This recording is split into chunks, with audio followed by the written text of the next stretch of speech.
Maurice Cohen a fait passer un message cette semaine. Le président niçois a demandé de l'orgueil à ses joueurs cadres, jugés trop passifs depuis le début de saison.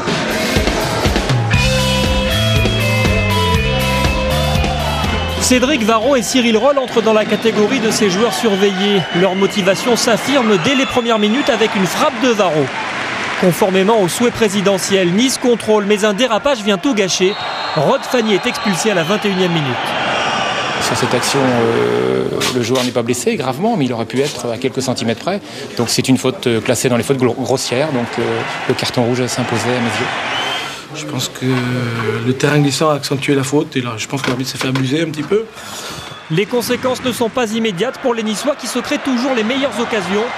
Baki Koné est mis en échec par Ronan Lecrom. À l'autre bout du terrain, Hugo Lloris a eu beaucoup moins de travail jusqu'ici. Benjamin Nivet lui inflige quand même une belle frayeur dans le temps additionnel. Maurice Cohen aussi a eu peur et ses angoisses vont s'intensifier.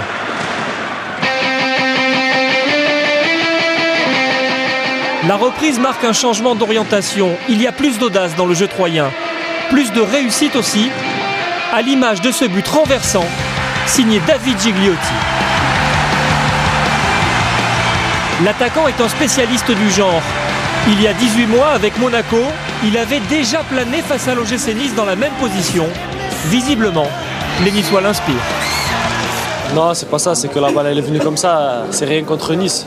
Ça serait notre match, ça aurait été la même chose.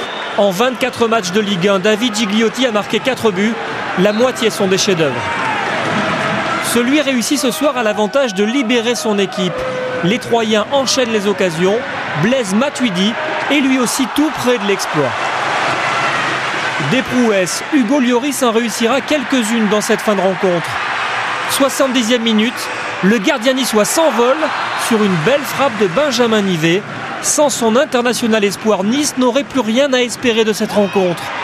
Lloris est sollicité une nouvelle fois pour jouer les sauveurs après cette faute de Diakité sur Sébastien Dallé. L'arbitre accorde un pénalty aux Troyens, mais cette fois, Hugo Lloris ne peut rien face à Nivet. Nice s'incline 2-0, mais le président a vu des progrès. Je trouve que mes joueurs ont mouillé leur maillot et que dans les circonstances actuelles, c'était pas facile et je suis content de leur réaction et de leur comportement. Samedi prochain, face à Valenciennes, Nice tentera de prendre exemple sur 3. L'Estac, 19e hier, a fait un bond de 6 places grâce à cette victoire.